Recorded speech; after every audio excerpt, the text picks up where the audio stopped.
I'm here with my buddy Maeby. For those of you who watch Arrested Development, you will get that joke. If not, you should probably watch it. It's a good show. In this video, we're going to go over, and you see she's she's staring at the cat. You can't see the cat behind the chair. But basically, she is a little bit of I don't want to say she has a resource guarding problem, because what her parents described does not sound like resource guarding. It sounds like just food guarding, but not necessarily resource guarding. Resource guarding is where the dog will protect either a person, place, or thing. And I've had one client that did the air around them. And so they will bite anyone who comes near them when they are in their resource guarding mode. In this case, she will go after mostly other animals when she's eating. Now, a lot of people think that when the dog growls at another animal, it's aggression. It's actually the antithesis of aggression. It's saying, I'm uncomfortable and I disagree. So if your dog growls and you correct your dog, you're just like, okay, fine, I won't give a warning. I'll just go straight to the bite. The guardians here don't do that, but I'm mentioning because a lot of my clients do. So if your dog is growling at something, we want to redirect their attention through a focus exercise or something else. Call them away, which the guardian literally just did before we started this video, which is a wonderful way to do that. Now, once the dog's here, you saw she was kind of staring back and wanted to go back there. That's why we want to do the focus to kind of elongate the looking away. And sometimes we reward the dog immediately after they stop doing it. And this is going to be a little bit out of context, but if the dog jumps up on me, and I freeze and wait. When the dog gets down, I pet it for getting down. I say off. Well, the only way to get the on is to get the off is by jumping back on. So in that case, we wanted to give the focus or something else so the dog has a little bit of elongation so it doesn't immediately go back. And I went over and removed the treat from the cat to make sure that there wasn't a resource problem.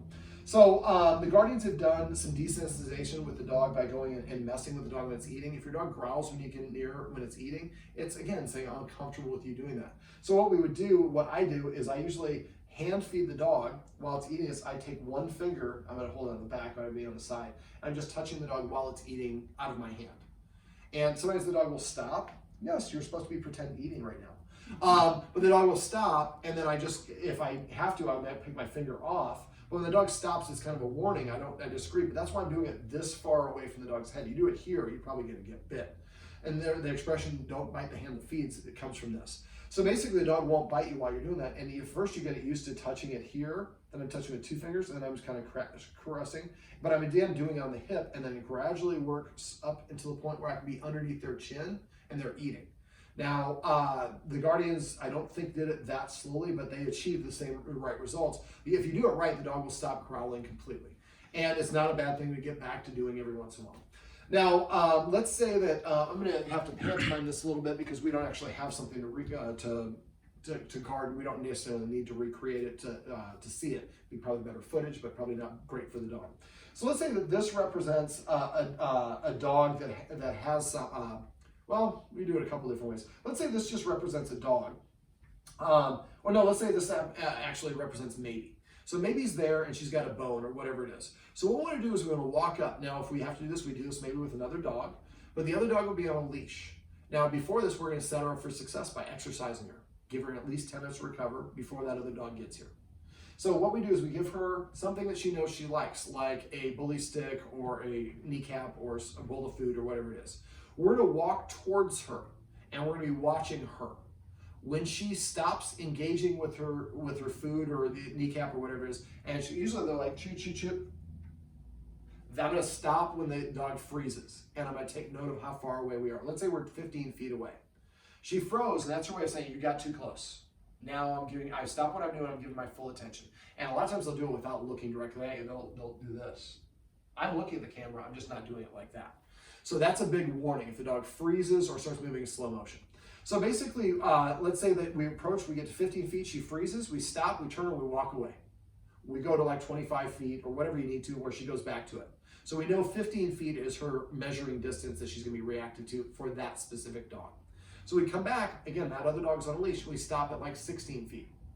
She should continue eating maybe a little bit slower. We pull out a treat and we roll it towards her, and then we turn and walk away. When she's growling or reacting, what she's saying is, you're too close. I want you to leave. And normally she growls, and then the thing leaves, and that validates, and that makes her more likely to do that in the future.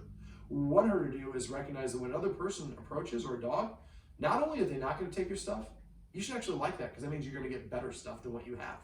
So we stop at 16 feet before she's reacted. We roll the treat, and then once she gets the treat, we turn around and walk away. That's what she wants, but we did it without the growling. So now we want to approach from this angle, then from that angle. You want to approach from all sorts of different angles. And you want to practice this in different parts of your house and different yards and all sorts of different, dogs don't generalize well, like I mentioned off camera.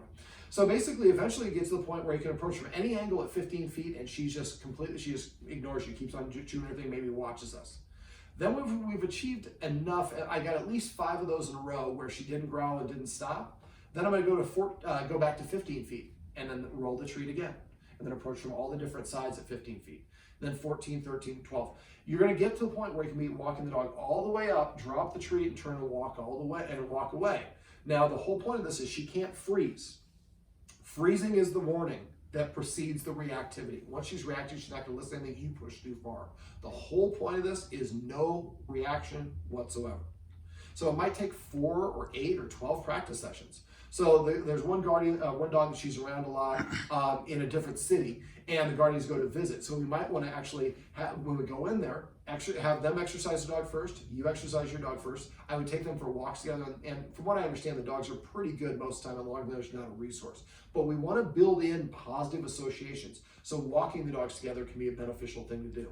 And then after the walk, we bring them inside, and then we give Maeby a kneecap or whatever it is, and in the middle of the room, we practice approaching from all sorts of different angles. Now, if it's during the holidays and there's a lot of energy, a lot of people in the house, that's maybe not the best time to practice. We want to set the dog up for success by picking a date and time where there's not a lot of extra activity or stress, so we can all be working on this, so that in the future, when we go next year for Christmas, the dog's going to be walking around her, stepping over her as she's chewing a kneecap, and she doesn't care.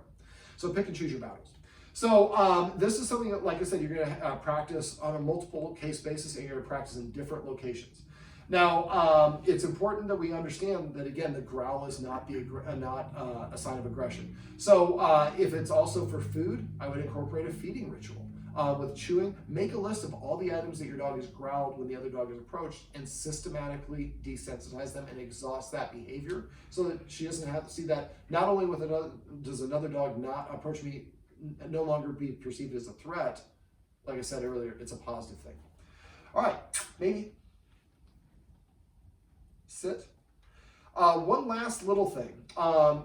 This exercise we're talking about when she has an object. In the general, if there are other things, other activities she does this, the ideal situation is to not have her stationary. So you'd like to have them moving. The problem with this sort of thing, she's got an object, she's stationary, and she's focusing on that other dog. So if you do have a dog that does it for other, like an area doorway or something like that, try to get them walking around it or things like those. That makes it a lot easier. All right, well, this is the back of Maeby, and this is a video on how you can help your dog feel more comfortable and confident and not growl or not react with other dogs' approach.